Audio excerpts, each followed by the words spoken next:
My name is Sarah Mitchell, and 3 months after burying my mother, I discovered she had been planning to kill people. The list was hidden behind a loose floorboard in our attic, written in her careful handwriting on yellow legal paper. 7 names, all with addresses, and next to each one, a single word that made my blood freeze.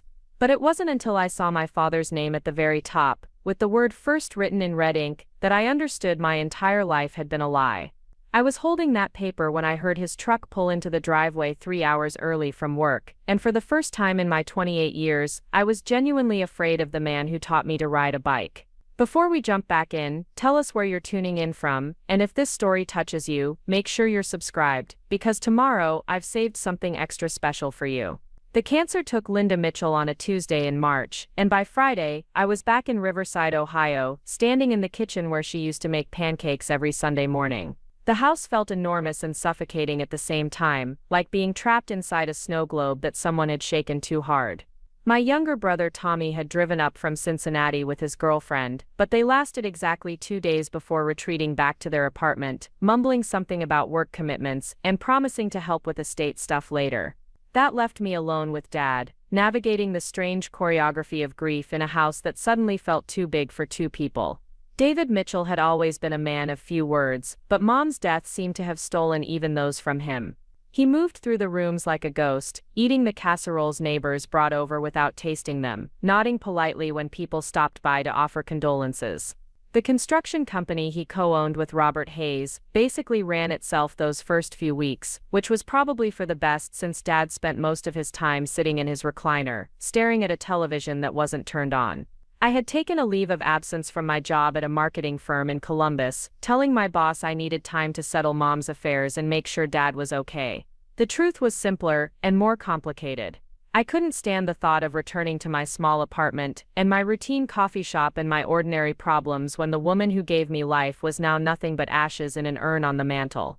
Grief, I learned, has its own geography, and I needed to navigate it in the place where it made the most sense. The house on Oak Street had been my parents' home for 32 years, bought when Dad's construction business was just getting started and Mom was pregnant with me. It was a classic 2-story colonial with white shutters and a wraparound porch, the kind of house that appeared in movies about perfect American families. Mom had spent 3 decades making it exactly that, decorating each room with the careful attention of someone who understood that homes weren't just places to live, but places to build memories. Now walking through those rooms felt like touring a museum of my own childhood. Family photos lined the hallway staircase, marking time in increments of school pictures and holiday gatherings. There was me at 7, missing my front teeth and grinning beside a snowman Tommy and I had built. There was our family vacation to Myrtle Beach when I was 15, all of us sunburned and happy on the boardwalk. There was Tommy's high school graduation, Dad's arm around Mom's shoulders as they beamed with pride. But museums are meant to be preserved, not lived in, and after 2 weeks of tiptoeing around each other's sadness, I decided it was time to start the practical work of sorting through 30 years of accumulated life. Dad had mentioned wanting to clean out the attic, but every time I brought it up he found something else that needed his immediate attention. The garage needed organizing, the gutters needed cleaning, the fence needed repairing. Anything that kept him from confronting the boxes of Christmas decorations and old photo albums that held too many memories of the woman he'd loved since he was 23 years old. So on a Thursday morning in late March, while Dad was at a job site supervising the foundation pour for a new subdivision, I climbed the narrow stairs to the attic by myself. The air up there was thick and dusty, filled with the particular smell of old cardboard and stored memories. Sunlight filtered through a small window, illuminating particles dancing in the air like tiny ghosts. The attic was organized in the way only my mother could have managed it. Boxes were clearly labeled in her neat handwriting. Christmas decorations, photo albums 1985 to 1995. Sarah's school papers. Tommy's sports equipment. Baby clothes and toys saved for grandchildren she would never meet. I started with the Christmas boxes, figuring those would be the easiest to sort through, but even that proved harder than expected. Each ornament told a story. The ceramic angel Tommy made in 2nd grade art class. The baby's first Christmas ornament from my first year. The handmade stockings Mom had embroidered with our names in red and green thread. I worked steadily for 3 hours, creating piles for keep, donate, and storage. The baby clothes definitely went in storage, along with the photo albums and anything that held sentimental value. The old textbooks and outgrown sports equipment could be donated. But it was slow going, partly because everything seemed to carry emotional weight, and partly because I kept getting distracted by memories. That's when I noticed the floorboard. I was reaching for a box of Tommy's old baseball cards when my knee pressed against a section of the attic floor that felt different from the rest. Softer somehow, like it was giving slightly under pressure. I looked down and saw that one of the floorboards didn't quite line up with the others, sitting just a fraction of an inch higher than it should have been. Curiosity won over caution. I pressed harder, and the board shifted, revealing a small gap underneath. Using a screwdriver I found in Dad's toolbox downstairs, I carefully pried the board up, expecting to find old pipes or maybe some forgotten childhood treasure Tommy or I had hidden decades ago.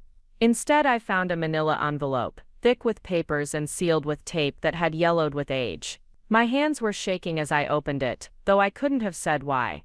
Maybe it was the deliberate way it had been hidden, or maybe it was the instinct that some secrets are buried for good reasons. The first thing I pulled out was a stack of newspaper clippings, all from the Riverside Gazette, dating back over the past 5 years. The headlines were the kind of small-town tragedies that make people lock their doors at night. Local businessman dies in hunting accident. Woman killed in hit and run on Highway 23.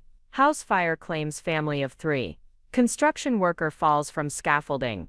At first I thought maybe Mom had been keeping track of local news, the way some people collect obituaries or follow crime stories.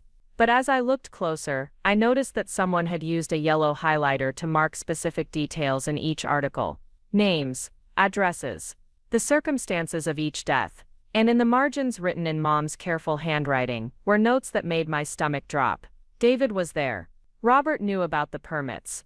Insurance paid out fast. Preparing and narrating this story took us a lot of time, so if you are enjoying it, subscribe to our channel. It means a lot to us. Now back to the story. The second thing in the envelope was worse. A yellow legal pad, the kind Mom used for grocery lists and household planning, but instead of milk and bread, she had written names. 7 of them, each followed by an address and what appeared to be research notes. Details about daily routines, where people worked, what time they came home. The kind of information you'd need if you were planning something terrible. But it was the third item that made me understand I was holding something that could destroy everything I thought I knew about my family. A life insurance policy in my father's name, dated just 6 months ago, with a beneficiary amount that was 10 times larger than anything a small-town construction worker should have been able to afford. The premium payments were being made from an account I'd never heard of, and the signature at the bottom was definitely my mother's. I sat on the attic floor, surrounded by boxes of Christmas ornaments and childhood memories, holding evidence that my mother had been planning something that made no sense with the woman who used to volunteer at the church food bank and never missed sending birthday cards to distant relatives. The woman who cried during sad commercials and refused to kill spiders, choosing instead to capture them in glasses and release them outside.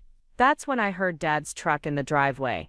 I had maybe 3 minutes before he'd come looking for me, wondering what I'd been doing up there all day. 3 minutes to decide whether to confront him with what I'd found, or to hide it and pretend I'd never seen evidence that my parents' marriage might have been built on something much darker than I'd ever imagined. The smart thing would have been to put everything back, replace the floorboard, and think about what I'd discovered. To process it slowly and rationally, maybe even talk to Tommy about it first. But as I heard Dad's heavy footsteps on the front porch, all I could think about was the red ink next to his name on that list, and the word that made my hands shake as I read it again. First, I shoved the papers back into the envelope, and climbed down from the attic as quietly as I could, my heart hammering against my ribs. By the time Dad called out, "Sarah, you up there?"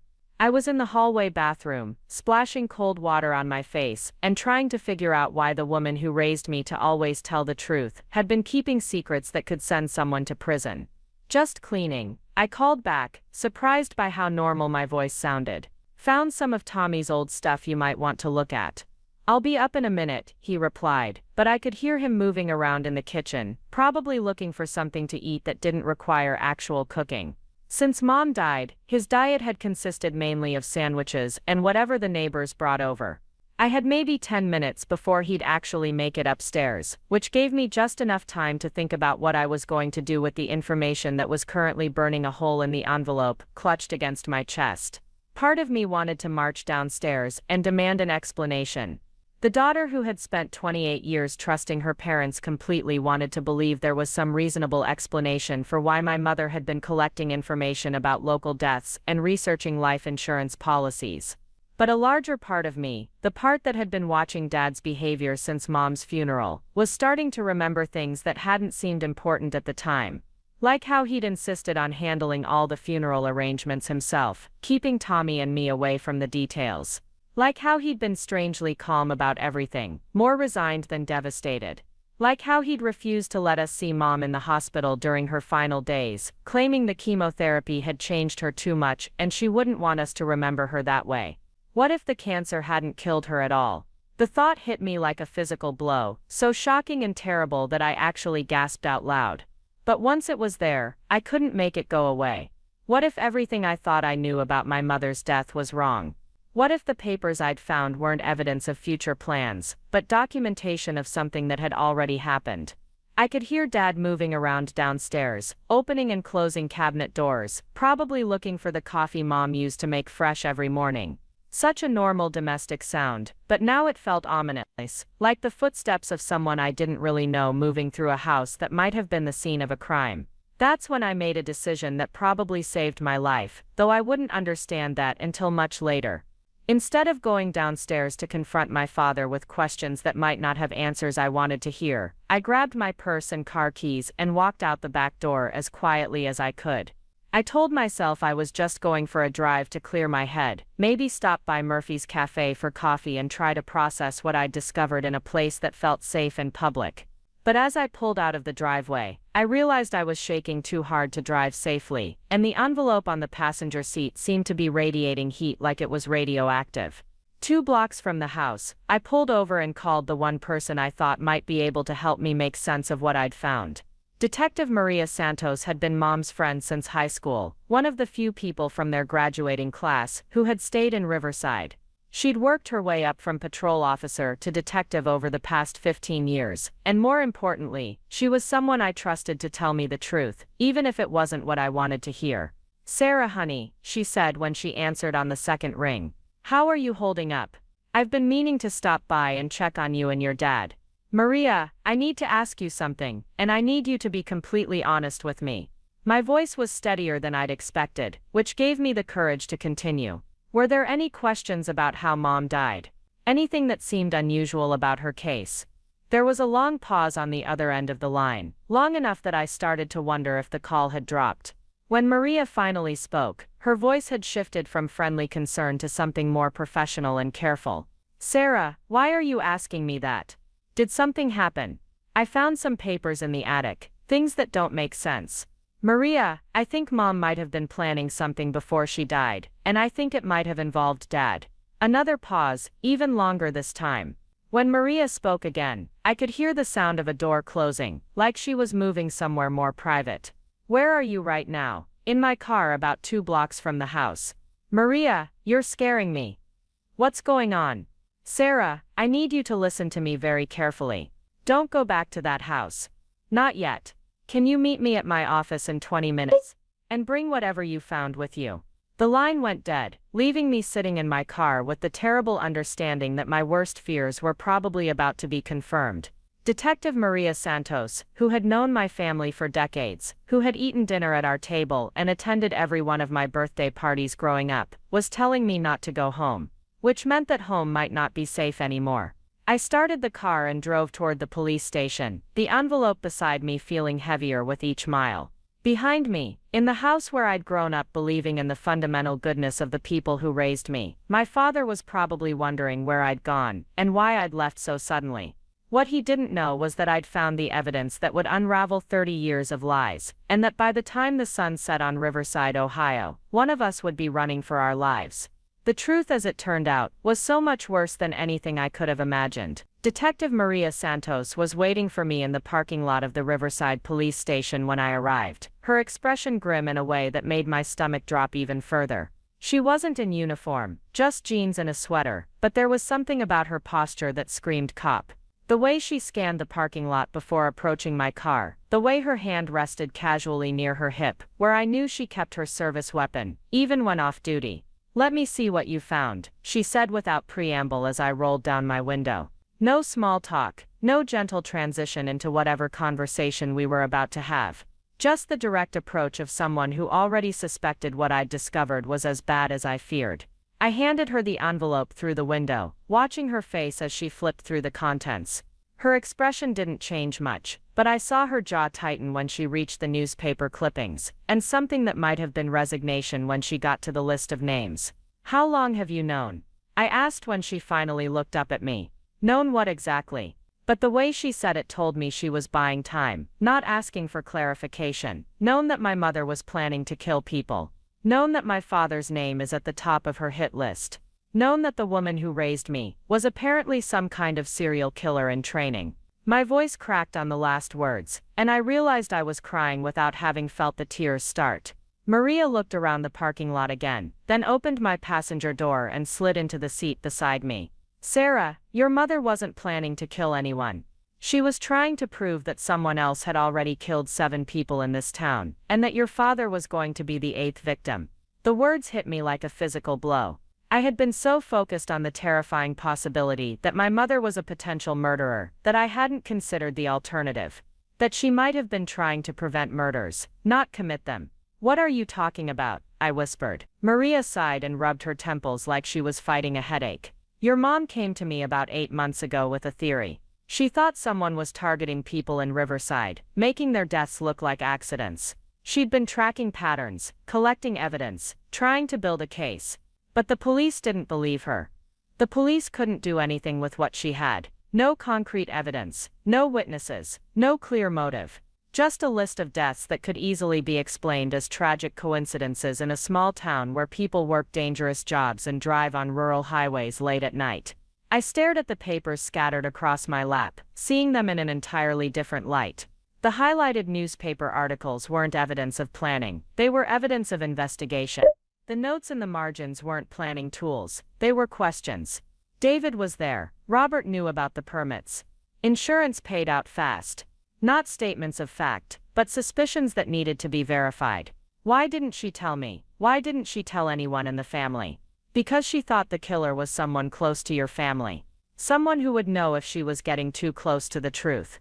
Maria's voice was gentle but firm. "Sarah, your mother believed that whoever was behind these deaths had been watching your family for months. She was afraid that if she said anything to you or Tommy, it might put you in danger. But Dad's name is on the list. His name is first. Because she thought he was the next target. The life insurance policy she took out wasn't for her benefit. It was to make sure you and Tommy would be taken care of if something happened to him." Maria paused, studying my face. "Sarah, your mother didn't die of cancer." The world seemed to tilt sideways. "What do you mean?" "I mean the cancer was real, but it wasn't what killed her. Linda was murdered, and I think she knew it was coming." I couldn't breathe. The parking lot around us seemed to blur and spin, and for a moment I thought I might actually pass out. "That's impossible. She was in the hospital. There were doctors, nurses, Tommy and I were there when she died. Were you in the room when it happened?" I tried to remember, but the final days at the hospital were a blur of grief and exhaustion. "No, Dad said she was sleeping, that it would be better if we remembered her the way she was. He stayed with her that last night, and in the morning he told us she'd passed peacefully in her sleep. And you believed him because why wouldn't you? He was your father, he was grieving, and people die in hospitals from cancer every day." Maria's voice was matter of fact, but I could hear the anger underneath. "The perfect cover. You think Dad killed her?" It wasn't a question. "I think your mother suspected he was involved in the other deaths, and I think someone silenced her before she could prove it. Whether that someone was your father or his business partner, or someone else entirely, I don't know yet." The implications were staggering. Not just that my mother had been murdered, but that I'd been living in the same house as her killer for the past 3 months. Eating meals with him, comforting him through his supposed grief, trusting him completely while he hid the truth about the woman we'd buried. What about the other names on the list? The people Mom thought were going to be killed. Maria pulled out her phone and scrolled through what looked like official police reports. 3 of them are already dead. Janet Morrison, car accident 2 weeks after your mother passed. Bill Hendricks, heart attack at home, no witnesses. Patricia Wells, house fire last month while she was out of town, but she came back early from her trip. And the others, still alive, as far as I know. But Sarah, if your mother was right about the pattern, they're all in immediate danger. And more importantly, whoever killed her knows that you might have found her research. I felt the blood drain from my face. How would they know that? Because small towns talk, and people have seen you coming and going from the house, cleaning out the attic. If someone's been watching your family, they know you're going through your mother's things. Maria's hand moved toward her weapon again. Sarah, where's your father right now? At home, I think. I left while he was there. I checked the time on my dashboard. That was about an hour ago. Have you talked to him since you left? Called him, texted him? No, I came straight here after I called you. Maria was quiet for a long moment, and I could practically see her working through possibilities in her head. When she finally spoke, her voice was carefully controlled. Sarah, I need you to listen to me very carefully. I don't think you should go back to that house tonight. Maybe not for several nights. Where am I supposed to go? All my clothes are there, my laptop, everything. You can stay with me and my husband. We have a guest room, and more importantly, we have security systems and neighbors who pay attention. She paused.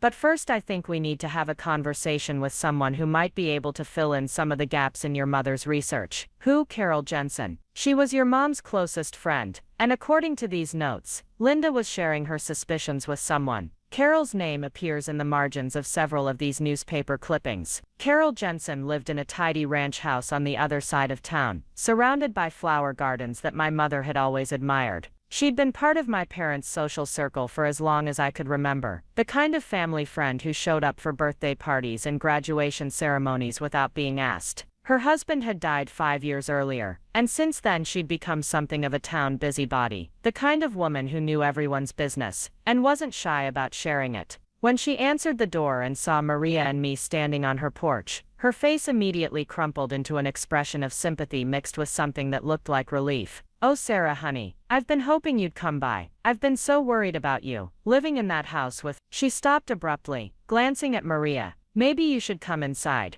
Carol's living room was decorated in shades of blue and white, with family photos covering every available surface. She offered us coffee, but Maria declined for both of us, pulling out a small digital recorder and setting it on the coffee table between us. Carol, we need to ask you about Linda, about some research she was doing before she died. Carol's hands fluttered nervously in her lap. I told her she was getting herself into dangerous territory. I told her to leave it alone, but Linda never could let sleeping dogs lie. What did she tell you?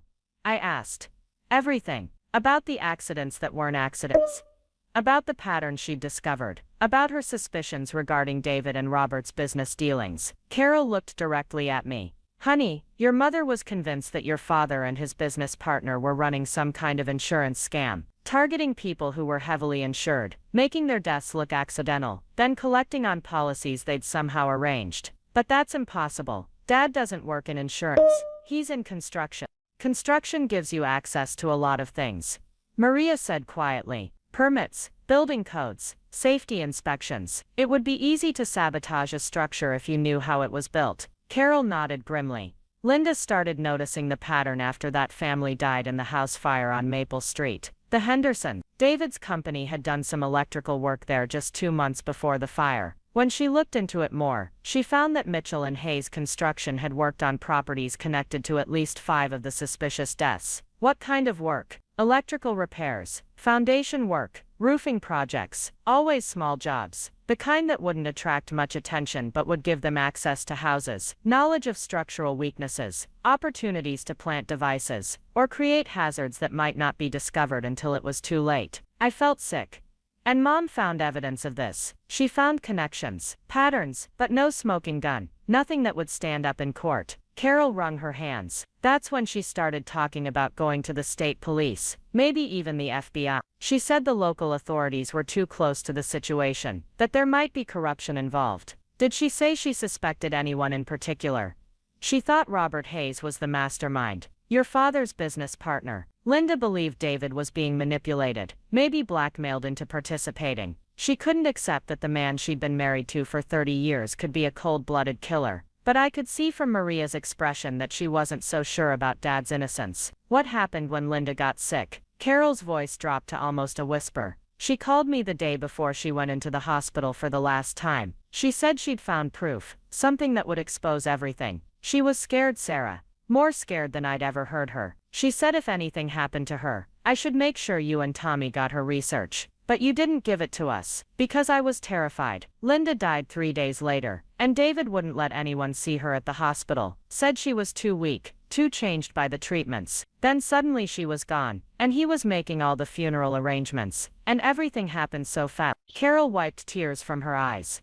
I should have spoken up then, but I was afraid. If Linda was right about what she'd discovered, then whoever killed her would kill anyone else who knew about it. Do you know what proof she found? Something about insurance policies. She'd somehow gotten access to records that showed a pattern of life insurance claims in the past 5 years, all connected to Mitchell and Hayes Construction in some way. Either they'd done work for the victims, or the victims had worked for them, or there were business relationships that created opportunities. Maria leaned forward. Carol, did Linda tell you where she hid this evidence? She said she put everything somewhere safe, somewhere David would never think to look. She said if anything happened to her, the truth would still come out eventually. I thought about the loose floorboard in the attic, about how carefully my mother had hidden her research. She hid it in the house. But what I found was just her preliminary investigation. There must be more somewhere. Where? Maria asked. I closed my eyes, trying to think like my mother. Where would she hide something important? Something David would never find. He rarely went in the attic, never helped with household cleaning, avoided anything that looked like domestic organization. Her sewing room, I said suddenly. She had a sewing machine in the basement, next to Dad's office. He never went in there, said it was her space. She could have hidden something there. Maria stood up. We need to get that evidence tonight. Before David realizes what you've found and decides to destroy it. But if he's dangerous, if he really did kill Mom, isn't it too risky to go back to the house? Not if we're smart about it. Carol, can you call David and invite him over for dinner? Keep him occupied for a couple of hours. Carol nodded eagerly. I can say I made too much pot roast, that I'm worried about him not eating properly since Linda died. He won't suspect anything. As we drove back toward my childhood home, I tried to process everything I'd learned in the past few hours. My mother wasn't a potential killer. She was a victim who'd been trying to expose a killer. My father might be that killer, or he might be another victim, manipulated by his business partner into participating in something horrific. The woman I'd trusted to help me understand the truth was a police detective who'd apparently been investigating my family for months without telling me. And somewhere in the house where I'd grown up believing in safety and love, there was evidence that could either clear my father's name or send him to prison for the rest of his life. The irony wasn't lost on me that I was about to break into my own childhood home to search for proof that the man who'd taught me to drive and helped me with homework and walked me down the aisle at my wedding might be a serial killer. But as we pulled into the driveway and I saw that Dad's truck was gone, probably parked in Carol's driveway by now, I realized that the truth about my family was worth any risk. Even if that truth destroyed everything I'd ever believed about the people who raised me. The house felt different when we entered through the back door using my key. Not just empty, but somehow hostile, like the walls themselves were keeping secrets. Maria had insisted on going in first, her hand resting on her weapon as she cleared each room with the methodical precision of someone who'd done this before. I followed behind her, my heart hammering so loudly, I was sure it would give us away if anyone was hiding inside. Clear, she whispered after checking the main floor. But we need to move fast. Carol can only keep your father occupied for so long before he starts getting suspicious. The basement stairs creaked under our weight as we descended into what had always been Dad's domain. His workshop took up most of the space, with tools hanging from pegboards and half-finished projects scattered across multiple workbenches. But tucked into the far corner, behind a partition Dad had built years ago, was Mom's sewing area. A small space with good lighting, a vintage Singer sewing machine, and dozens of plastic storage containers filled with fabric, patterns, and notions. I'd spent countless hours down here as a child, sitting on a small stool while Mom hemmed my school clothes or worked on Halloween costumes. The smell of fabric softener and machine oil brought back memories of safety and warmth, of a mother who took time from her busy schedule to make sure her children always looked presentable. It felt wrong to be here now, searching for evidence that might destroy everything I remembered about our family. Where would she hide something she didn't want your father to find? Maria asked, scanning the organized chaos of Mom's crafting supplies. I tried to think like my mother, to channel 30 years of watching her organize and reorganize this space. She was methodical about everything, labeling boxes and keeping detailed inventories of her supplies. But she was also clever, understanding that the best hiding places were often the most obvious ones. The pattern box, I said suddenly, pointing to a large plastic container labeled Dress Patterns 1990 to 2010. She hasn't sewn a dress in 15 years, but she kept that box because she said you never knew when you might need a classic pattern. Dad always teased her about being a pack rat. Inside the container were dozens of paper patterns in their original envelopes, organized by size and style. But underneath the patterns, wrapped in an old pillowcase, was another manila envelope. This one was thicker than what I'd found in the attic, and when I opened it I understood why my mother had been so afraid.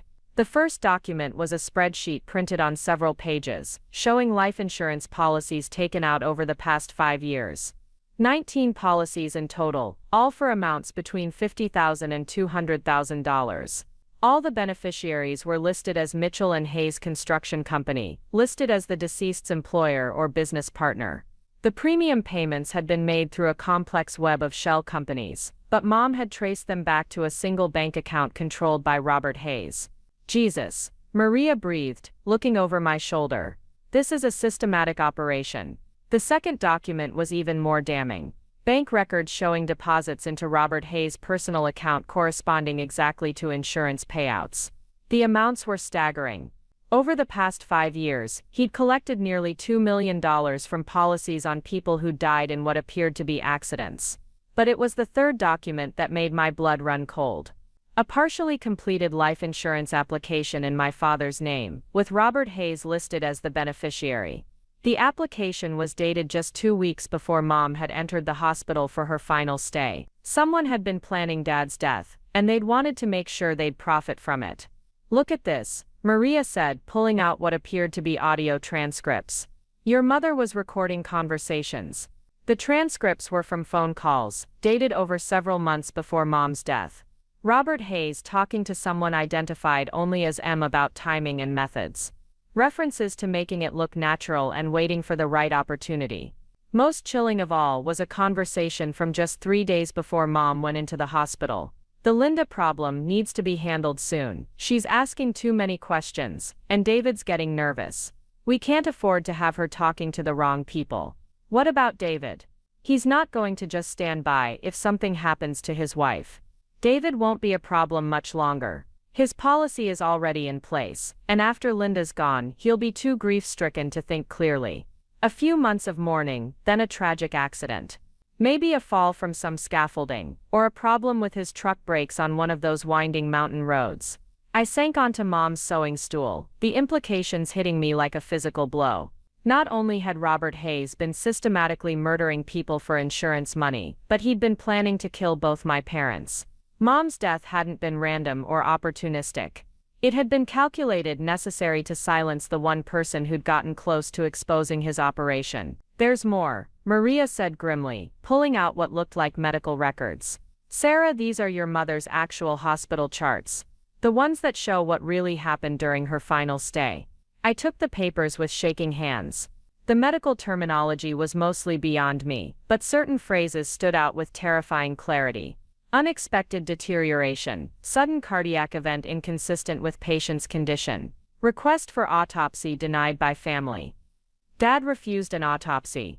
According to this, he insisted that your mother had suffered enough, that she wouldn't want her body subjected to further procedures. The attending physician made a note that he disagreed with the decision, but family wishes were respected. Because an autopsy would have shown she was murdered. Almost certainly. Look at this blood work from her final day. There are elevated levels of potassium that don't match her treatment regimen. Someone injected her with something that caused heart failure. I thought about that last night at the hospital when Dad had insisted Tommy and I go home and get some rest.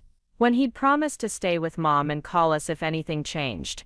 When he'd been alone with her for the 6 hours between our departure and her death. Do you think Dad did it himself, or was he just providing access for Robert? I don't know yet.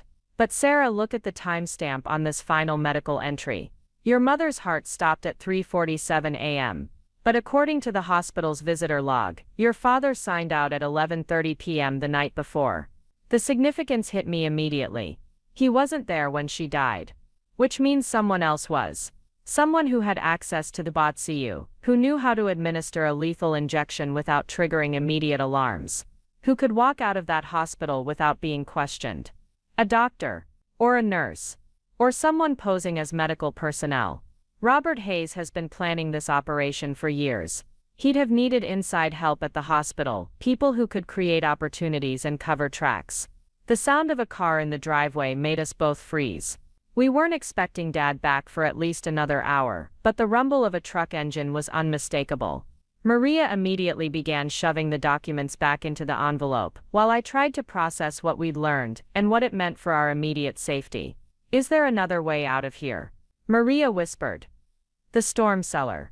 It connects to the basement but has an outside entrance. I pointed toward a narrow door I hadn't opened in years. But Maria, what if that's not Dad upstairs? What if Robert figured out what we're doing? The footsteps above us were heavier than Dad's usual gait, and there seemed to be more than one person moving around up there. Maria drew her weapon and motioned for me to stay behind her as we moved toward the storm cellar door. But before we could reach it, the basement lights went out, plunging us into complete darkness. Sarah Mitchell, a voice called from the top of the basement stairs. Not Robert Hayes, not my father, but someone I didn't recognize. We know you're down there. We know what you found. You need to come upstairs so we can have a conversation. Maria's hand found my arm in the darkness, her grip firm and reassuring. How many of them are there? She whispered so quietly I could barely hear her. I listened carefully to the sounds from upstairs. At least 2 people, maybe 3, moving through the house, with the confidence of people who knew the layout. They weren't trying to be quiet anymore, which suggested they weren't worried about neighbors hearing. That was particularly ominous, given that the nearest house was almost a quarter-mile away. We're not going to hurt you, the voice continued. We just need to discuss how to handle this situation in a way that works for everyone. Your mother got herself involved in things she didn't understand, and we don't want the same thing to happen to you. Like hell, Maria breathed. She guided me toward the storm cellar door, moving carefully in the darkness. But as we reached it, we heard the sound of more vehicles arriving outside. Car doors slamming, multiple voices coordinating something. Whatever was happening upstairs was bigger than just a conversation. The storm cellar door was old and heavy, requiring both of us to lift it open. The night air that rushed in was cold and damp, carrying the scent of rain and earth. Maria went first, pulling herself up through the opening, and then reaching back to help me. We emerged behind the house, near Mom's old vegetable garden, with a clear view of the driveway, and the 3 vehicles now parked there. 2 were SUVs with tinted windows, the kind of anonymous vehicles that screamed government or corporate security. The 3rd was Robert Hayes' black pickup truck, confirming our worst fears about who was orchestrating this confrontation. We need to get to my car, Maria whispered. It's parked on the street, but we'll have to cross open ground to reach it. What about calling for backup? Already did. But we're at least 15 minutes away from help, and I don't think these people are planning to wait that long. As if to emphasize her point, we heard the basement door slam open and heavy footsteps on the stairs. Flashlight beams began sweeping through the basement windows, searching for any sign of where we'd gone. It wouldn't take them long to figure out we'd used the storm cellar. Sarah, Robert Hayes' voice carried across the yard from the back porch. I know you're out there. I know what your mother told you, and I know you think you understand what's been happening. But you're only seeing part of the picture. Maria started moving toward the tree line that bordered the back of the property, staying low and keeping to the shadows. I followed, clutching the envelope of evidence against my chest like a lifeline. Behind us, more flashlight beams appeared as the search expanded to the yard. Your father isn't the innocent victim your mother believed him to be. Robert continued, his voice carrying the false reasonableness of someone trying to negotiate from a position of power. David has been a willing participant in our business arrangement from the beginning. The insurance policies, the accidents, even your mother's death. He signed off on all of it. I stumbled, nearly falling as the implications of his words hit me. Not only was my father involved in the murder scheme, but he'd participated in killing my mother. The man who'd held me when I cried as a child, who'd taught me to change a tire and balance a checkbook, had helped murder the woman who'd given birth to me. That's not necessarily true, Maria whispered, steadying me. He could be lying, trying to turn you against your father. But deep down, I was starting to remember things that hadn't seemed significant at the time. Dad's unusual calmness after Mom's death. His insistence on handling all the funeral arrangements alone. The way he'd discouraged Tommy and me from asking too many questions about Mom's final days. His quick return to work, when most people would have taken more time to grieve. We reached the trees, just as flashlight beams began sweeping the area where we'd been crouching moments before. The woods behind our house, connected to a network of hiking trails that eventually led to the main road, but navigating them in the dark would be treacherous. One wrong step could send us tumbling down a ravine, or into one of the old quarry pits that dotted the area. This way, I whispered, taking the lead. I'd played in these woods as a child, knew every major trail and most of the shortcuts. If we could reach the old logging road about half a mile through the trees, we could follow it back to civilization without being seen from the house. Behind us, the search was intensifying. Multiple voices called out coordinates and search patterns. These weren't just hired thugs looking for a quick resolution. They were organized, professional, probably military or law enforcement trained. The kind of people who wouldn't give up easily, and who had the resources to turn a simple search into a manhunt. How many people do you think Robert has killed? I asked as we picked our way through the underbrush. Based on what we found, at least 15, maybe more. This has been going on for years, Sarah. A systematic operation that's generated millions of dollars in insurance fraud. Maria paused to check her phone, frowning at the lack of signal. But more importantly, how many people is he planning to kill to cover this up? The answer to that question became clear, as we heard gunshots from the direction of the house. Not random shots, but the deliberate sound of someone eliminating evidence or sending a message. My childhood home was being turned into a crime scene, and we were the primary targets. The logging road is just ahead, I said, pointing toward a gap in the trees that marked the old trail. From there we can reach Highway 23 in about 20 minutes. But as we approached the road, we saw headlights moving slowly along it, searching. Robert's people had anticipated our escape route, and were already moving to cut us off. We were trapped between the search party at the house, and vehicles patrolling the only road out of the area. There's an old hunting cabin about a mile north of here, I said, remembering weekend trips with Dad when I was younger. Back when I believed he was just a construction worker who liked to hunt deer and teach his daughter about wildlife. It's been abandoned for years, but it's shelter, and there might be an old radio or phone line. Can you find it in the dark? I think so. Dad used to take Tommy and me there when we were kids. He said it belonged to a friend of his, but looking back, I wonder if it was part of Robert's operation. A place to meet or store equipment away from town. The irony of fleeing to a location that might be connected to the very conspiracy we were trying to expose wasn't lost on me.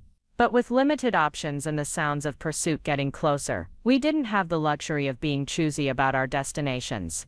As we changed direction and headed deeper into the woods, I couldn't help thinking about the transformation my life had undergone in just a few hours. This morning I'd been a grieving daughter cleaning out her mother's belongings, trying to cope with loss and help her father through his darkest period. Now I was a fugitive running through the woods with evidence that could expose a multi-million-dollar murder conspiracy and send multiple people to prison. The worst part wasn't the physical danger, though that was real enough. It was the knowledge that everything I'd believed about my family was built on lies. My father wasn't a victim of circumstances or a man manipulated into participating in something beyond his control. According to Robert Hayes, he was a willing partner in murder, including the murder of his own wife. Sarah, Maria said quietly as we navigated a particularly difficult section of trail. Whatever we discover about your father's involvement, remember that it doesn't change who you are. You're not responsible for his choices. But I lived with him for 28 years. How could I not see what he was capable of? Because he didn't want you to see it. People like that are skilled at compartmentalizing, at maintaining different versions of themselves for different situations. The father who taught you to ride a bike, and the man who helped plan insurance murders, can exist in the same person without contradiction. The hunting cabin appeared through the trees like a ghost from my childhood, looking smaller and more run-down than I remembered. The roof was partially collapsed, and vines had grown up the sides of the building, but the basic structure was intact. More importantly, it was hidden from the main trails, and far enough from the road, that we might not be found until daylight. Inside the cabin was a time capsule of decay. Old furniture covered in dust and mouse droppings, hunting magazines from the 1990s, scattered across a wooden table, a stone fireplace that hadn't been used in years. But in one corner, covered by a tarp, was something that made my heart race. A shortwave radio, old but functional, connected to a car battery that still showed some charge. "Can you make that work?" Maria asked. "Maybe." Dad taught me basic radio operation when I was 12. Said every outdoorsman should know how to call for help if they got lost. Another memory that now carried sinister implications. Had he been teaching me practical skills, or preparing me for situations exactly like this one? The radio crackled to life after a few minutes of adjustment, and I managed to reach what sounded like a state police dispatcher in the next county. Maria took the microphone and identified herself, requesting immediate backup, and providing our approximate location. But as she finished the transmission, we heard the sound that made our blood run cold. Dogs barking in the distance, getting closer. Robert Hayes had brought tracking dogs, which meant our trail through the woods would lead them directly to us. The radio call for help might bring rescue, but it would also pinpoint our location for anyone else monitoring emergency frequencies. "We can't stay here," Maria said, already moving toward the back of the cabin. "How well do you know this area?" "There are some old quarry pits about 2 miles from here, filled with water, surrounded by steep rock faces. If we can reach them, the water might throw off the dog's scent. And if we can't?" I looked at the envelope of evidence still clutched in my hands, thinking about my mother's months of investigation, and the people whose deaths she'd been trying to solve. "Then we make sure this evidence gets to the right people, even if we don't survive to see justice done." As we prepared to leave the cabin and head deeper into the wilderness, I realized that my quiet life as a marketing professional in Columbus was over forever.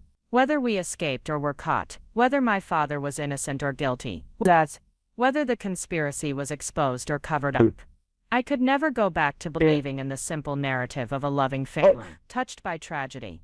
The hunt for the truth had turned me into the hunted, and the only way forward was through the darkness that had swallowed my childhood whole. The quarry pits were a 20-minute trek through terrain that seemed designed to twist ankles and shred clothing. Every root and rock formation felt like an obstacle course in the darkness, but the sound of barking dogs behind us provided all the motivation we needed to keep moving. Maria had given me her backup flashlight, but we could only risk using them when absolutely necessary to avoid drawing attention to our location. The first pit we reached was smaller than I remembered, maybe 50 feet across, and filled with black water that reflected the stars like a mirror. The drop was steep but not impossible, with a narrow ledge that ran along one side about 10 feet down from the rim. If we could reach that ledge, we'd be hidden from view, and the water might confuse the tracking dog's scent trip.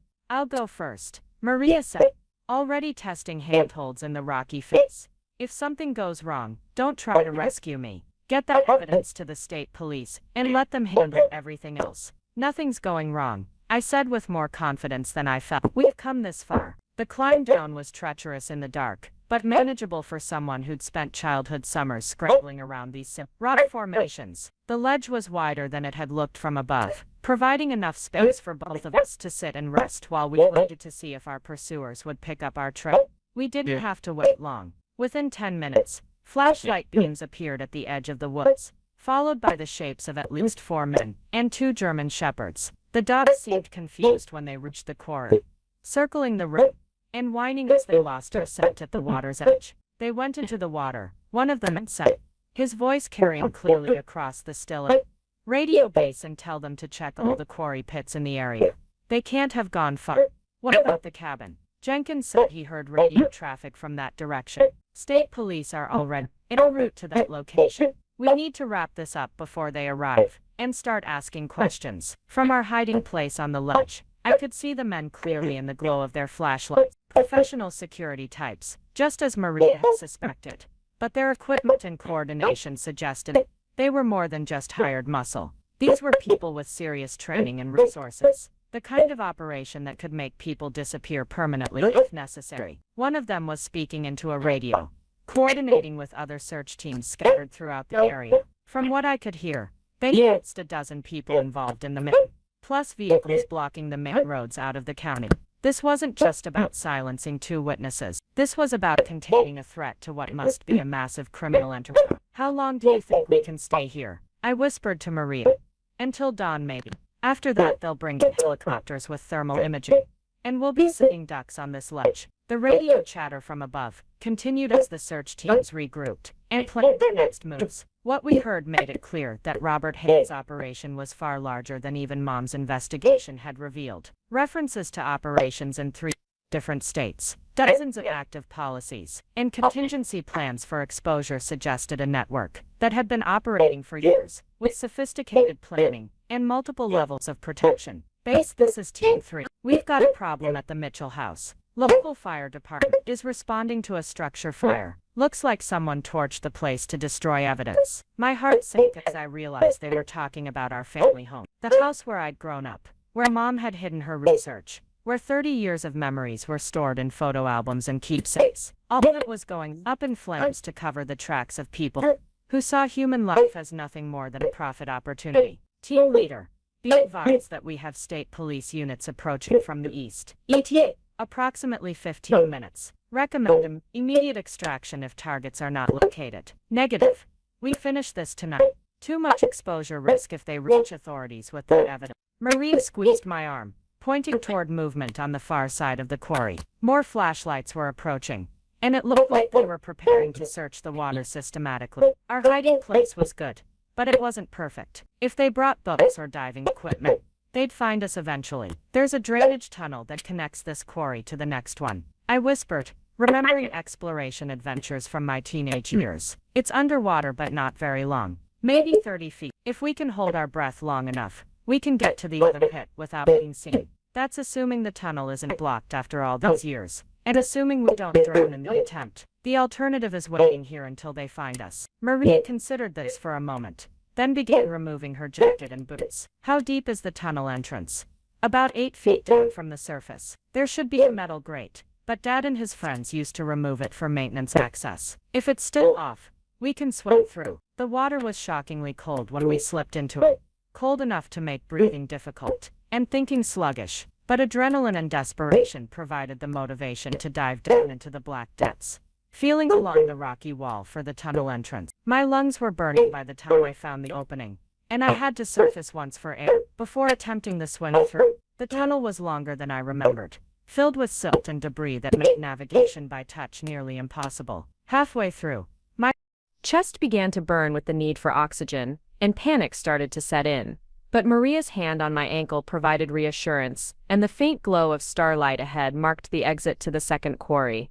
We surfaced gasping and shivering in water that seemed even colder than the first pit. But we were alive, and more importantly, we were now several hundred yards away from the search teams with no direct line of sight to our original location. The road is just beyond those trees, I said, pointing toward the eastern edge of the quarry. If we can reach it without being seen, we can flag down help when the state police arrive. But as we climbed out of the water and began working our way up the rocky slope, we heard the sound that shattered our hopes of easy rescue. Helicopters approaching from the south, their searchlights sweeping the forest in systematic patterns. The manhunt was escalating to a level that suggested Robert Hayes had resources and connections we hadn't anticipated. Corporate security doesn't have access to helicopters, Maria said grimly. This is either government involvement or organized crime with serious backing. What does that mean for us? It means we're not just fighting a local insurance fraud scheme. We're up against something much bigger, and they have the resources to make us disappear permanently if they catch us. The helicopter searchlight swept over our position, forcing us to freeze against the rocks like deer caught in headlights. For a terrifying moment, the light lingered on our general area, and I was certain we'd been spotted. But then it moved on, continuing its methodical search pattern toward the first quarry where our pursuers were still concentrated. We reached the tree line just as the sound of sirens became audible in the distance. State police, just as the radio chatter had indicated, but whether they were coming to rescue us or were part of the conspiracy remained to be seen. In a small town where everyone knew everyone, and where a multi-million-dollar criminal operation had been functioning for years, it was impossible to know who could be trusted. "We need to be smart about this," Maria said, checking her service weapon and the evidence envelope we'd managed to keep dry during our underwater escape. "If Robert has people inside law enforcement, walking up to the first police car we see could be suicide, then what do we do?" "We call my contact at the FBI field office in Cleveland. Someone who's completely outside the local power structure and has the resources to investigate this properly." Using Maria's cell phone, which had miraculously survived our swim in a waterproof case, we reached Special Agent Jennifer Walsh at her home number. Maria's explanation was brief but compelling, and within minutes we had arrangements for a secure pickup at a truck stop on Interstate 80, about 5 miles from our current location. "Agent Walsh will have a full team there within an hour," Maria said. "All we have to do is reach the interstate without being caught." The trek to the truck stop took us through residential neighborhoods where every porch light and barking dog felt like a potential threat. But it also took us past familiar landmarks from my childhood, reminders of a time when Riverside had seemed like the safest place in the world. The high school where I'd graduated valedictorian. The park where Dad had taught me to throw a curveball. The church where we'd attended services every Sunday morning for 18 years. All of it looked different now, viewed through the lens of what I'd learned about the man who'd helped shape my understanding of right and wrong. How many of the business relationships he'd cultivated over the years were connected to Robert's operation? How many of the community leaders and local officials knew about the insurance murders and chose to look the other way? The truck stop was a beacon of normalcy when we finally reached it, filled with travelers and long-haul drivers who had no connection to the nightmare we'd been living. Agent Walsh was waiting in the parking lot with 2 other federal agents and a mobile command unit that looked like it could handle a small war. "Detective Santos," she said as we approached. "I hope you have something significant, because mobilizing a federal response team on a few hours' notice requires considerable justification." Maria handed over the evidence envelope and gave a rapid briefing on everything we'd discovered. Agent Walsh's expression grew more serious as she reviewed the insurance documents and audio transcripts, and by the time she reached the medical records showing how my mother had really died, she was already making phone calls to coordinate a major investigation. "This is definitely federal jurisdiction," she said. "Wire fraud, mail fraud, conspiracy to commit murder across state lines, and possibly RICO violations if this network is as extensive as your evidence suggests. We'll need full statements from both of you, but first we need to secure the scene and make arrests before anyone else disappears." "What about my father?" I asked. "The evidence suggests he was involved, but I still don't know if he was willing participant or another victim. We'll find out. But Sarah, you need to prepare yourself for the possibility that the man who raised you was capable of things you never imagined. Sometimes the people we trust most are the ones who betray us most completely." The federal investigation that followed made national news for weeks. Robert Hayes was arrested at his home along with 6 associates, including 2 hospital employees who had been facilitating the murders and 3 local officials who had been paid to overlook suspicious deaths and expedite insurance claims. The network had been operating in Ohio, Pennsylvania, and West Virginia, with at least 30 confirmed victims over an 8-year period. My father was found dead in his truck on a remote mountain road, apparently having crashed while attempting to flee the area. The official ruling was suicide, based on a note he'd left admitting his involvement in the scheme and expressing remorse for Linda's death. But the note also revealed that he'd been blackmailed into participation after Robert discovered financial irregularities in the construction company books. According to Dad's final confession, he'd never intended for anyone to die. Robert had presented the insurance policies as a simple fraud scheme, claiming they would only collect on people who died naturally. It wasn't until the murders began that Dad realized what he'd become part of, but by then Robert had enough evidence of his involvement to destroy him if he tried to withdraw. Mom's death had been the breaking point. Robert had insisted it was necessary to silence her investigation, and Dad had been forced to provide access to her hospital room. But he hadn't known Robert planned to kill her that night, and learning the truth had driven him to desperation and ultimately suicide. Whether that version of events was true or just a convenient story designed to preserve some remnant of my father's reputation, I'll never know for certain.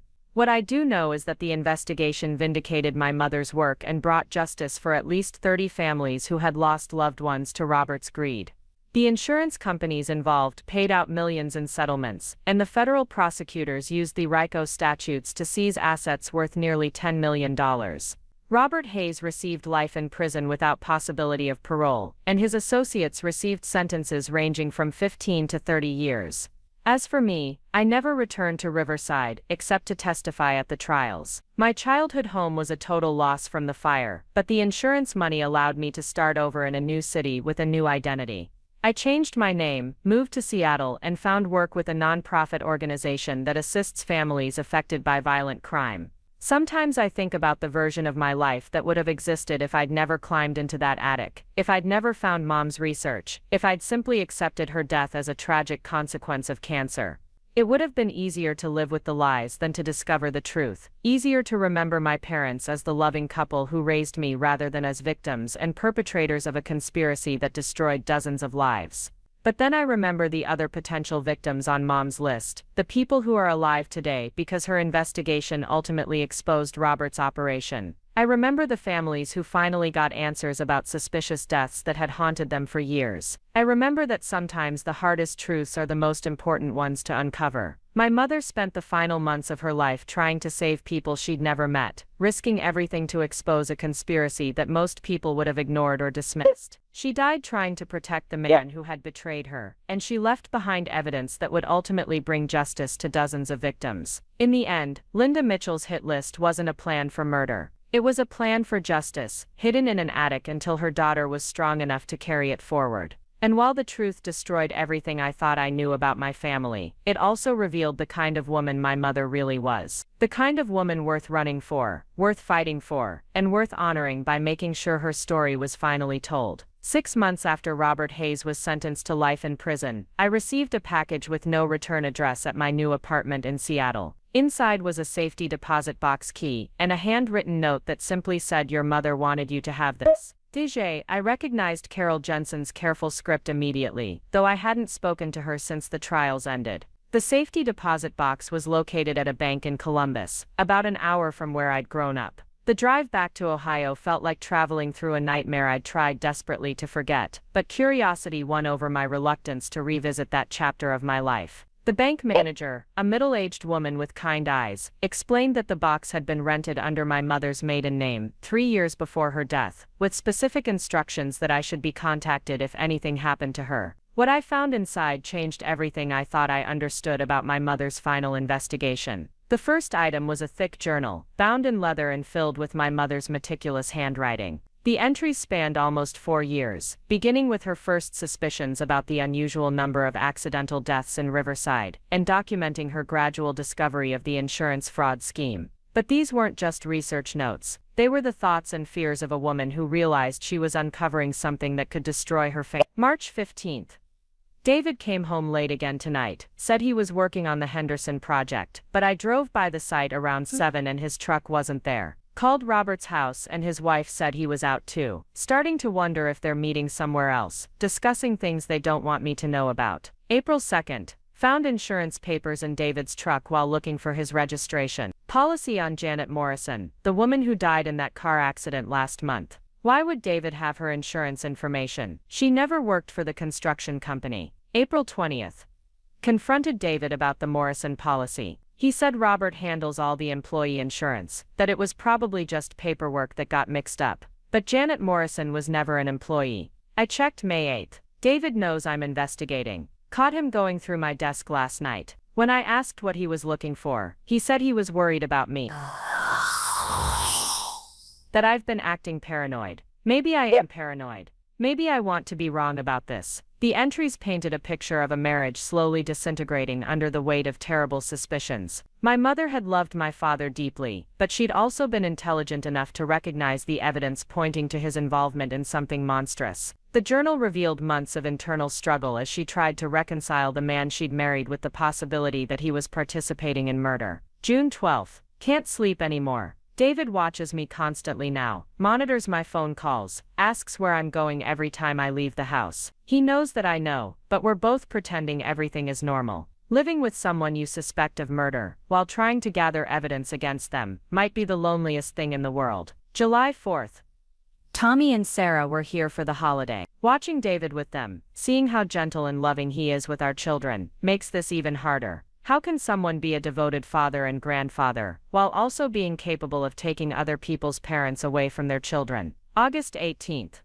Found the real policy documents. David isn't just cooperating with Robert's scheme, he's been helping plan it from the beginning. His construction expertise is essential for creating the accidents that don't look suspicious. I married a killer, and I've been living with him for 30 years without knowing it. But it was the final entries, written just weeks before her death, that revealed the true scope of my mother's courage and the impossible position she'd found herself in. September 30th. The cancer is spreading faster than the doctors expected. They're saying months instead of years now. David has been so caring, so attentive, helping me with everything. Part of me wants to believe his concern is genuine, that maybe he really does love me despite everything else he's done. But I can't ignore what I know. October 10th. Told David I want to make a trip to see Sarah in Columbus before I get too sick to travel. He immediately volunteered to drive me, said he doesn't want me making the trip alone. I think he's afraid I'll tell her something. He's probably right to be afraid. October 25th.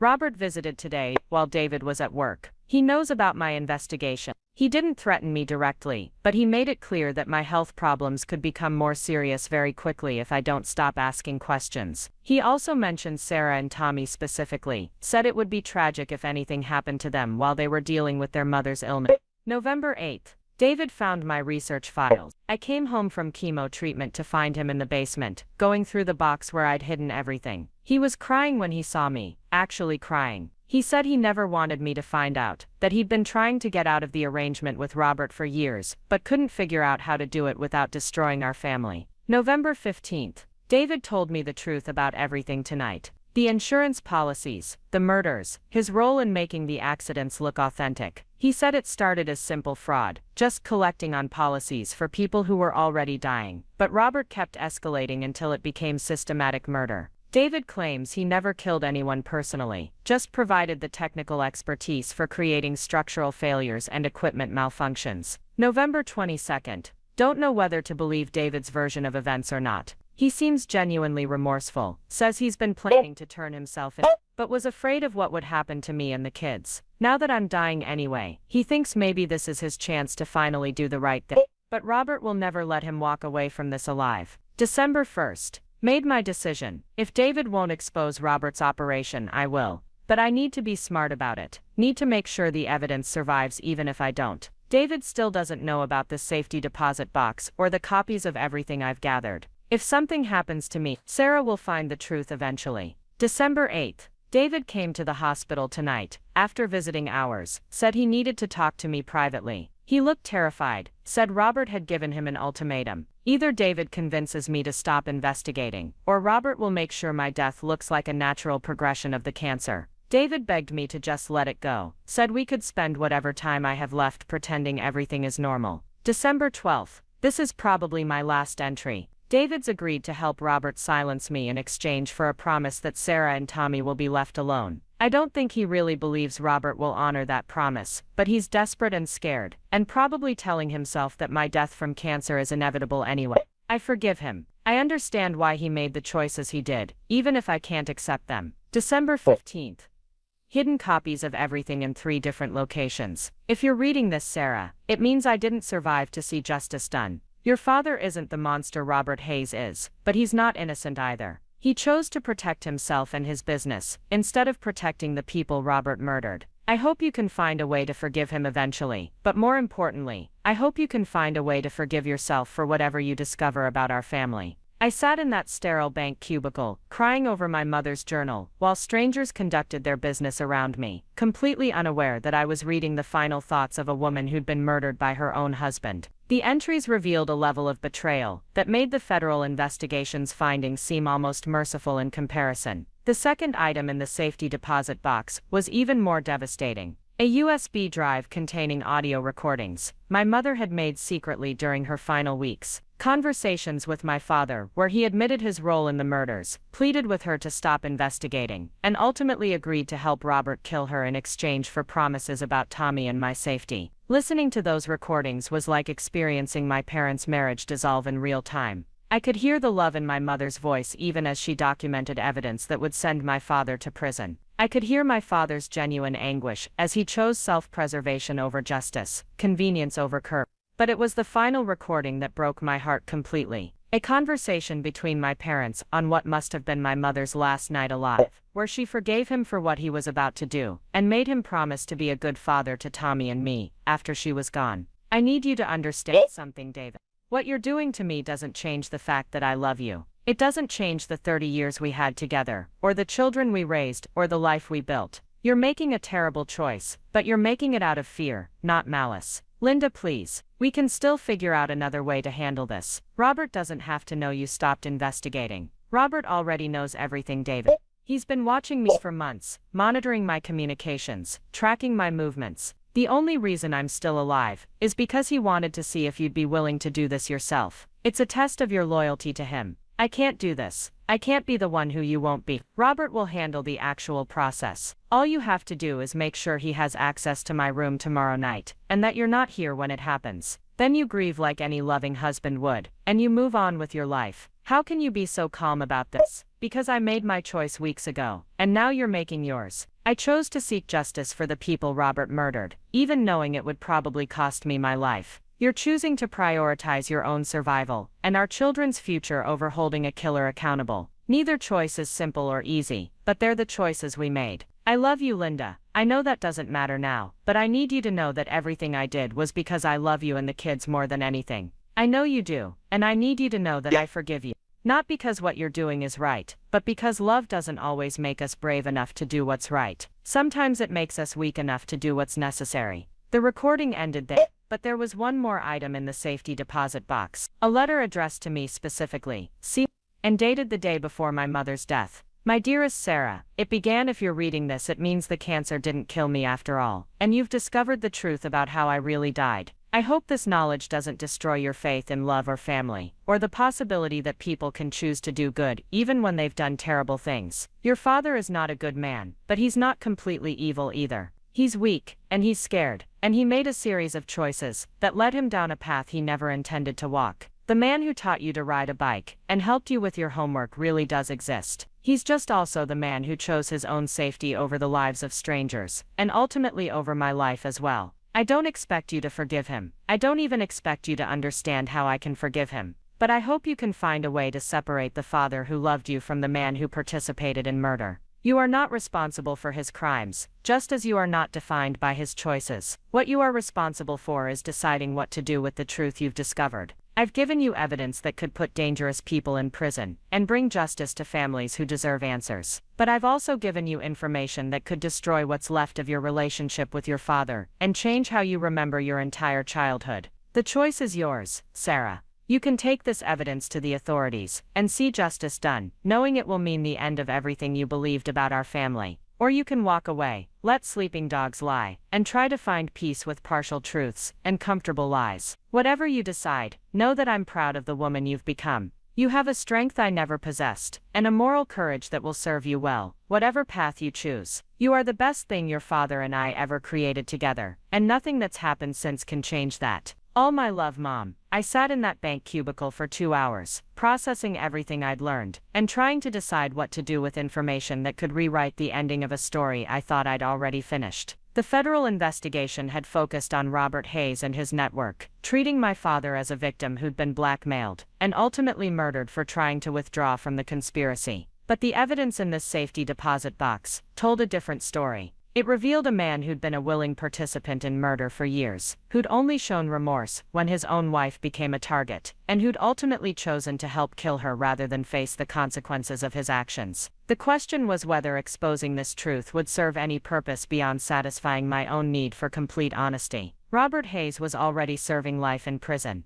The other conspirators had been caught and sentenced. The families of the victims had received some measure of justice and closure. Revealing my father's deeper involvement wouldn't bring back the dead, or significantly change the sentences already handed down. It would only destroy the carefully constructed narrative that allowed Tommy and me to maintain some positive memories of the man who'd raised us. But it would also mean that several families never got the complete truth about how their loved ones died. It would mean that some of Robert's victims were never properly acknowledged, their deaths attributed to accidents rather than murders. It would mean that the historical record of this case would be incomplete, sanitized to protect the reputation of a man who'd chosen profit over human life. I made my decision sitting in that bank cubicle, surrounded by the evidence of my mother's final investigation. I took the USB drive and the journal, but I left the letter. Some truths are too important to bury, even when revealing them causes pain. The supplementary evidence I provided to the FBI led to the reopening of several cases that had been closed as accidents. 3 more families received official acknowledgement that their loved ones had been murdered, along with compensation from the insurance companies involved.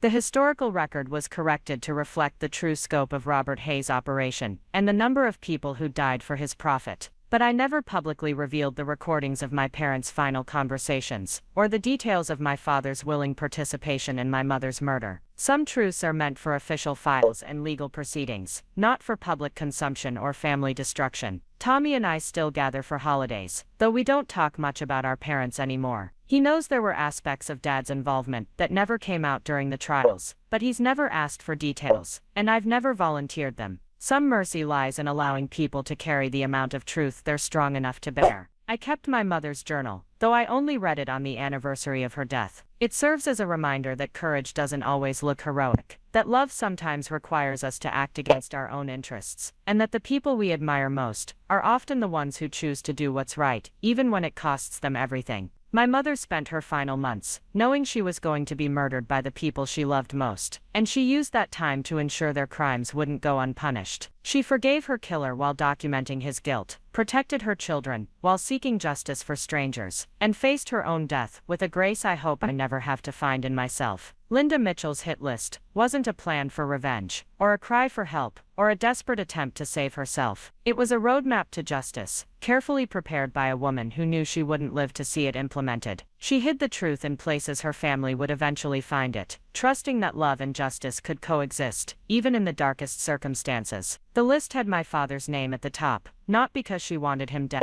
because she understood he was already dying, killed by fear and weakness, and a series of choices that had turned him into someone she couldn't save. The word first, written in red ink, wasn't a threat or a priority ranking. It was an acknowledgement that she was losing him first, before cancer could take her, before Robert could silence her, before their family could be destroyed by the truth she was determined to preserve. In the end, my mother's greatest act of love wasn't forgiving the man who helped murder her. It was ensuring that the evidence of his crimes would survive long enough for justice to be done, even if that justice came at the cost of everything she'd spent 30 years building. Some legacies are built on the things we create, others are built on the truths we refuse to let die with us. My mother chose the harder path, and I'm still learning to live up to the example she set in her final months. Not the example of a perfect victim, but the example of an imperfect person who chose to do what was right, even when it meant sacrificing everything she held dear. 2 years after discovering my mother's safety deposit box, I was contacted by a documentary filmmaker who wanted to tell the story of the Riverside insurance murders. The case had gained national attention as one of the most sophisticated fraud schemes in recent history, and several production companies were competing to secure the rights to our family's story.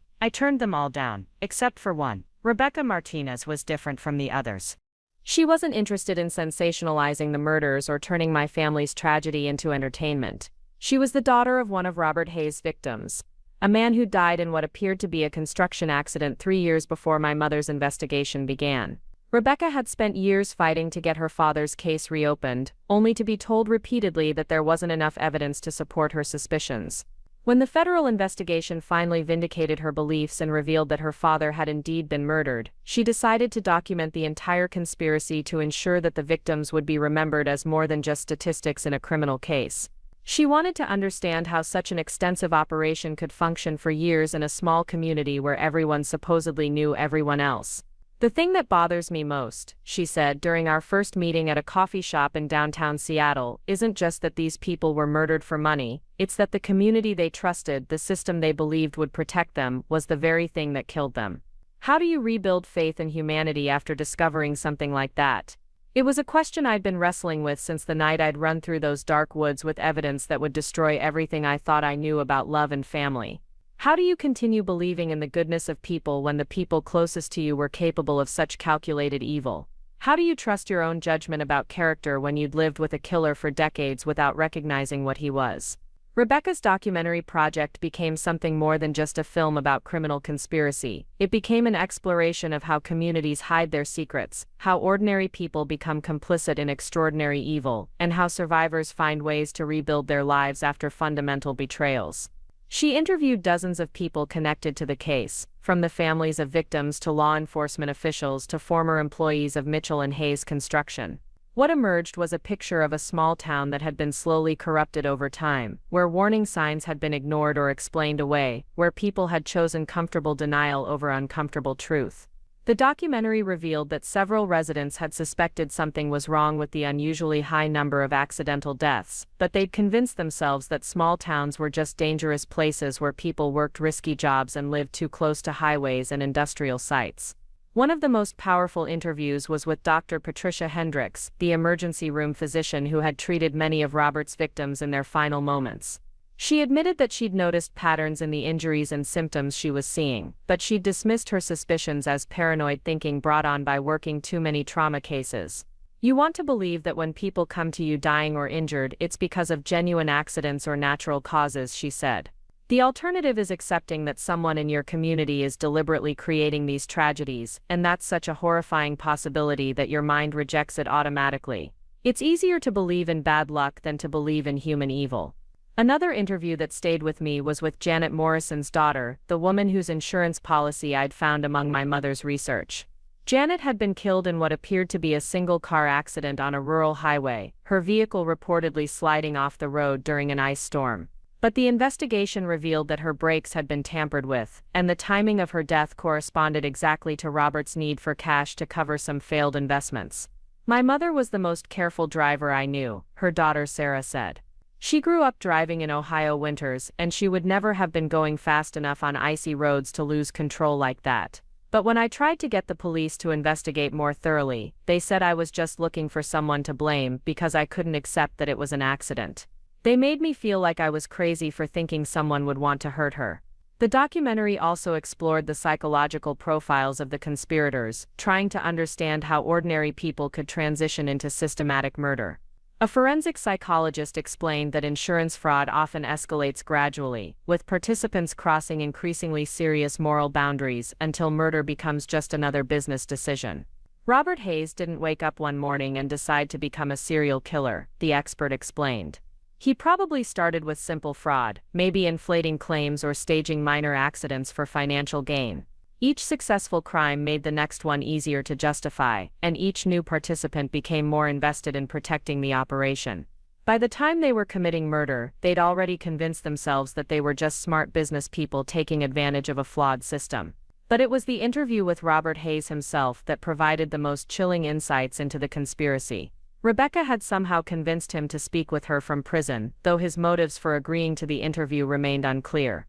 Perhaps he wanted to control the narrative about his crimes, or perhaps he simply enjoyed the attention after years of operating in secret. People act like what we did was some kind of unprecedented evil, he said, speaking with the casual tone of someone discussing the weather. But insurance fraud happens every day in this country, we just happen to be more efficient about it than most people. And the deaths were clean, quick, designed to minimize suffering.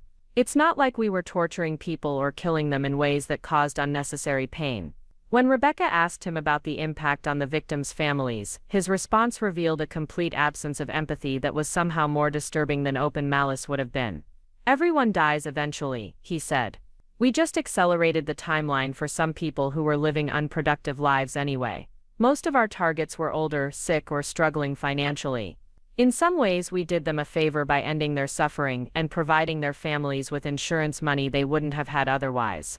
The most difficult part of participating in the documentary was discussing my father's role in the conspiracy. Rebecca wanted to understand the psychology of someone who could be both a loving parent and a willing participant in murder, and she pressed me for details about his relationship with our family versus his relationship with Robert's operation. Did you ever see signs of the person he was capable of being? She asked. Were there moments when his mask slipped, when you caught glimpses of someone who could help plan murders? I thought about that question for weeks before answering, reviewing decades of memories and trying to separate genuine recollections from knowledge that had been colored by subsequent revelations. The truth was that there had been signs, moments when my father's behavior didn't match the image of the man I thought he was. I remembered times when he'd been unusually nervous before certain construction projects, making phone calls in hushed tones and disappearing for meetings he couldn't explain. I remembered his strange reactions to news reports about local accidents, how he'd change the channel quickly or leave the room when certain cases were discussed. I remembered how he'd discouraged my mother from volunteering with local emergency services, claiming he didn't want her exposed to traumatic situations. Most tellingly, I remembered how he'd reacted when I'd chosen to study criminal justice in college, expressing an unusual level of concern about my career choice, and suggesting that some crimes were better left unsolved, because the truth could destroy innocent people's lives. Looking back, I think he was trying to prepare me for the possibility that I might discover something terrible about our family. I told Rebecca, not because he wanted to confess, but because he was afraid of what would happen if his secrets were exposed. He loved us, but he also feared us, because we represented the normal life he was pretending to live while participating in something monstrous. The documentary also examined the broader social implications of the conspiracy, interviewing sociologists and criminologists about how communities can become complicit in protecting predators.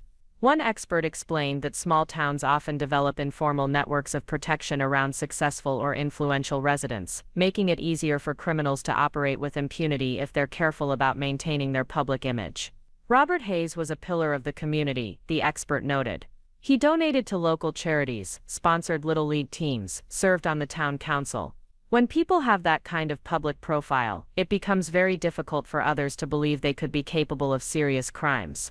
The cognitive dissonance is too great, so people dismiss evidence or rationalize suspicious behavior rather than accepting that they've been deceived. The documentary crew also interviewed Tommy, though he was reluctant to participate and insisted on certain restrictions about what could be discussed. He'd struggled more than I had with the revelations about our father, partly because he'd been closer to Dad, and partly because he'd chosen to remain in Ohio rather than starting over somewhere new. The hardest part isn't accepting that Dad was capable of murder, he said. It's accepting that I missed all the signs, that I lived in the same house as someone who was planning these crimes and never suspected anything was wrong. It makes you question your ability to judge people, to trust your own instincts about who's safe and who's dangerous. Tommy had also struggled with the community's reaction to our family's involvement in the case. While most people expressed sympathy for what we'd endured, there were others who seemed to blame us for bringing unwanted attention to Riverside. Some residents felt that the documentary and ongoing media coverage were unfairly damaging the town's reputation, as if the real problem was the exposure of the crimes rather than the crimes themselves. There are people who think we should have kept quiet about what we discovered, Tommy said. They believe that exposing Dad's involvement only hurt our family without bringing back any of the victims or preventing future crimes. They think we chose revenge over healing, and they resent us for making Riverside infamous instead of letting everyone move on quietly. That attitude reflected one of the most troubling aspects of the entire case, the number of people who seemed more concerned with protecting their community's image than with seeking justice for the victims. Even after the conspiracy was exposed and the perpetrators were imprisoned, there remained a significant faction of residents who wished the truth had never come to light. Rebecca's documentary ultimately ran for 3 hours and was divided into 6 episodes that aired on a major streaming platform. The response was overwhelming, generating national conversations about insurance fraud, small-town corruption, and the psychology of murder conspiracies. But for me, the most meaningful response came from the families of victims who finally felt that their loved ones' stories had been told with dignity and respect. Maria Santos, the detective who had helped me escape that night in the woods, was promoted to chief of police in a neighboring county, partly based on her work exposing the conspiracy. She continued to investigate similar cases and became a national expert on insurance fraud schemes. We stayed in touch over the years, and she often credited our collaboration as the most important case of her career. What your mother did, she told me during one of our conversations, was provide a masterclass in how to investigate complex criminal conspiracies. She understood that the key wasn't just gathering evidence, but creating multiple backup systems to ensure the evidence would survive even if she didn't. Most people would have confronted the suspects directly, or tried to handle everything through official channels. She was smart enough to know that neither approach would work against people with resources and connections. The documentary's success led to other opportunities, including speaking engagements at law enforcement conferences and victim advocacy organizations. I found myself becoming an unexpected expert on the intersection of family betrayal and criminal conspiracy, helping other people navigate the complex emotions that arise when someone you love turns out to be someone you never really knew. One of the most frequent questions I received was whether I regretted exposing the truth about my father's involvement. People wanted to know if I wished I'd never found my mother's research, if ignorance might have been preferable to the knowledge that destroyed my ability to remember my childhood without pain. The answer was complicated. There were certainly times when I envied people who could maintain simple, positive memories of their families without the complication of moral ambiguity and criminal behavior. There were nights when I wished I could go back to believing that my father was just a construction worker who loved his family and worked hard to provide for them. But ultimately I came to understand that the truth, however painful, was preferable to living a lie. My mother had died protecting that truth, and honoring her sacrifice meant ensuring that it survived and served its intended purpose. The families of Robert's victims deserved justice, and future potential victims deserved protection, even if providing those things came at the cost of my own peace of mind. More importantly, I learned that love doesn't require ignorance to survive. I could still cherish the moments when my father had been genuinely caring and supportive while acknowledging that he was also capable of terrible things. People are complex, and accepting that complexity meant accepting that someone could be both a loving parent and a willing participant in murder without those two aspects of their personality necessarily contradicting each other. The final episode of Rebecca's documentary ended with a question that I continued to grapple with years later: what responsibility do we have to expose uncomfortable truths when doing so will cause pain to innocent people? My mother had chosen to pursue justice even though she knew it would destroy her family's peace. I had chosen to continue her work even though it meant living with knowledge that made normal relationships difficult. Neither of us had made those choices lightly, and neither of us had been entirely sure we were doing the right thing. But we had both ultimately decided that some truths are too important to bury, that justice for the dead and protection for the living outweigh the comfort of convenient lies. My mother's hit list had never been about revenge, or hatred, or even justice in the traditional sense. It had been about creating a record that would survive her death, and eventually lead to accountability for people who thought they were above the law. She had used her final months to ensure that Robert Hayes' victims would be remembered, and that his operation would be exposed, even though she knew the cost would be her own life and her family's destruction. In the end, that list represented the most selfless act I could imagine: a dying woman choosing to protect strangers at the expense of everything she held dear. It was a testament to the belief that some things matter more than personal comfort, that some responsibilities transcend family loyalty, that some truths demand to be told regardless of the consequences. I kept a copy of that list in my desk drawer, not as a memento of the horrors it had revealed, but as a reminder of the courage it had taken to create it. Whenever I faced difficult decisions about truth versus comfort, justice versus peace, I would look at my mother's careful handwriting and remember that sometimes the hardest choices are the most important ones to make.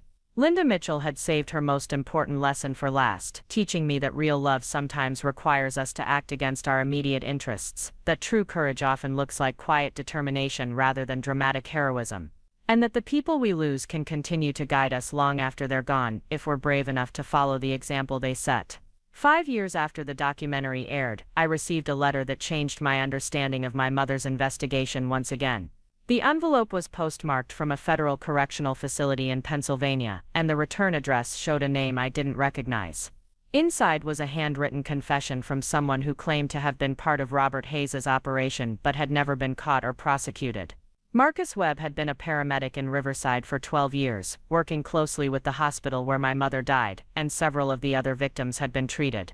His letter detailed how he'd been recruited by Robert to help stage accidents and ensure that victims didn't survive their injuries, in exchange for substantial payments that had allowed him to support his disabled wife and pay for experimental treatments not covered by insurance. "I know this doesn't excuse what I did," he wrote, "but I want you to understand that some of us weren't motivated by greed. I was desperate to save my wife's life, and Robert offered me a way to get the money we needed. I told myself that the people we targeted were already living difficult lives, that we were ending their suffering while helping families who really needed the insurance money."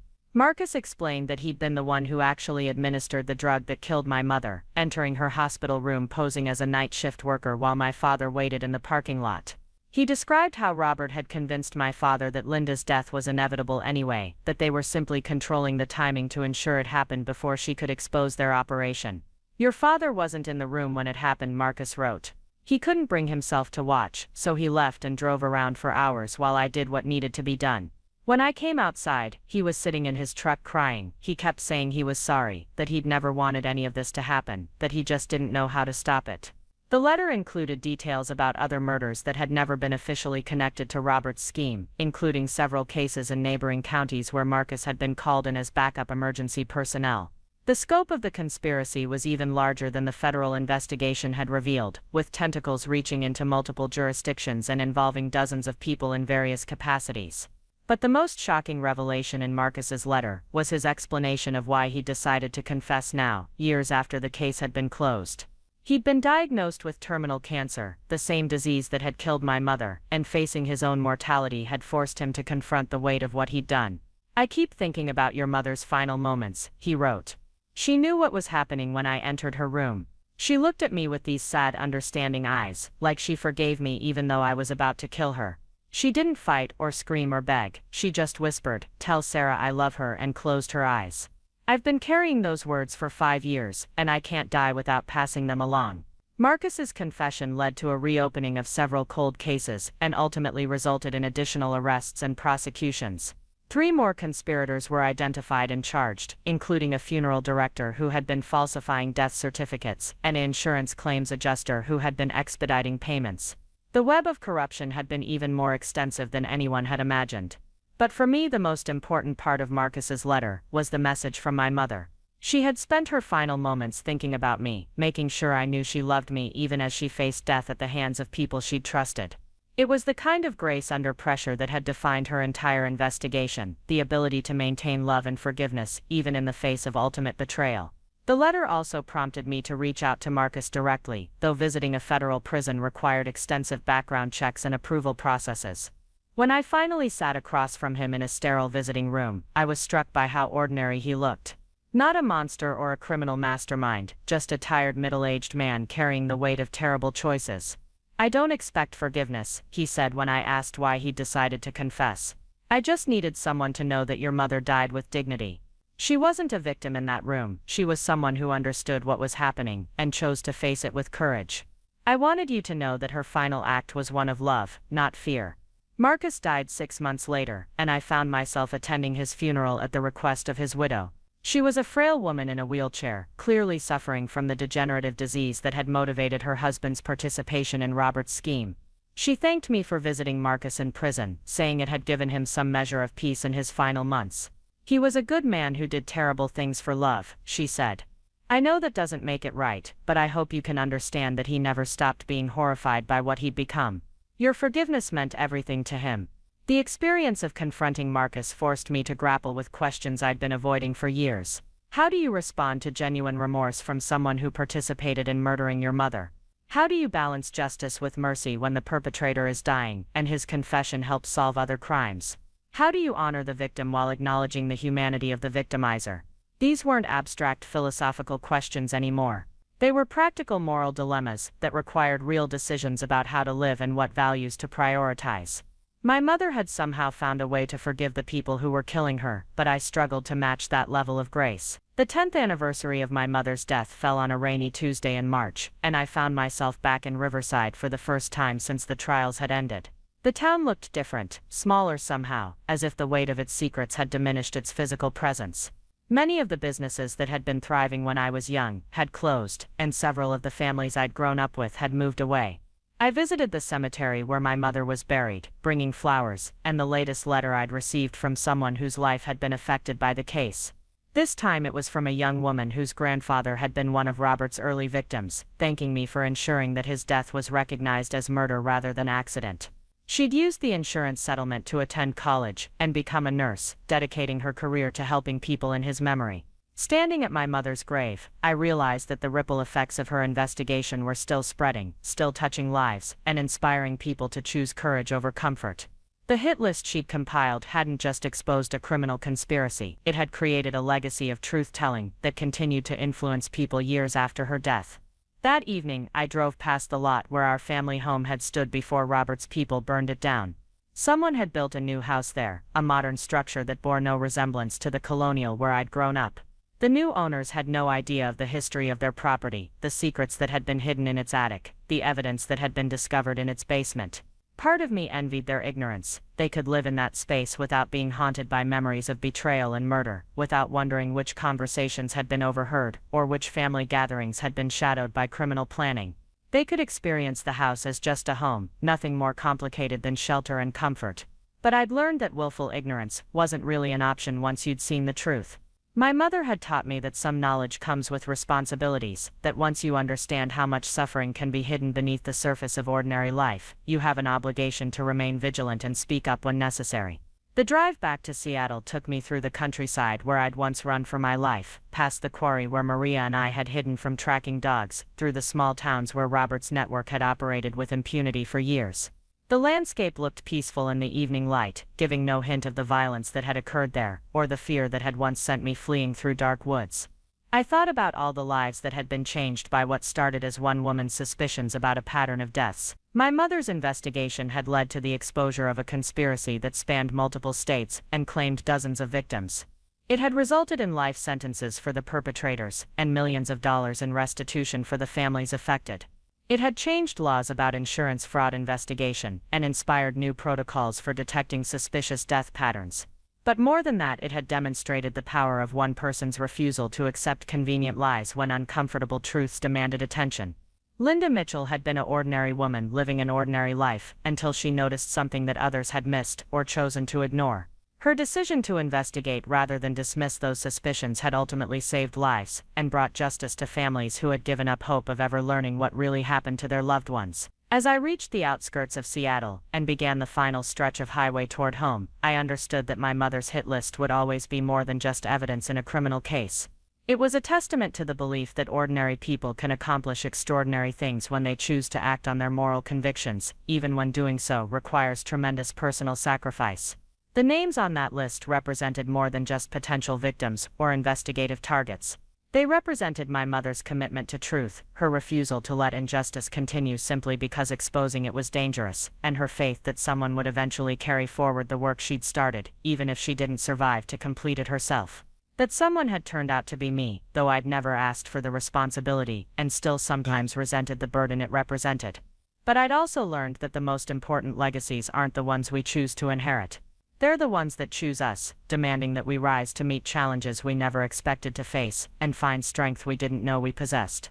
Linda Mitchell's final gift to her daughter wasn't the comfortable lie that our family was normal and safe. It was the difficult truth that normal families can harbor terrible secrets, that safety often requires vigilance, and that love sometimes demands that we risk everything we hold dear, in service of principles that matter more than personal comfort. It was a gift I was still learning to unwrap, still discovering new layers of meaning and responsibility years after her death. But it was also a gift I was grateful to have received, because it had taught me that the people we lose can continue to guide us long after they're gone, if we're brave enough to follow the example they set and wise enough to understand the lessons they left behind. Up next, you've got 2 more standout stories right on your screen. If this one hit the mark, you won't want to pass these up. Just click and check them out.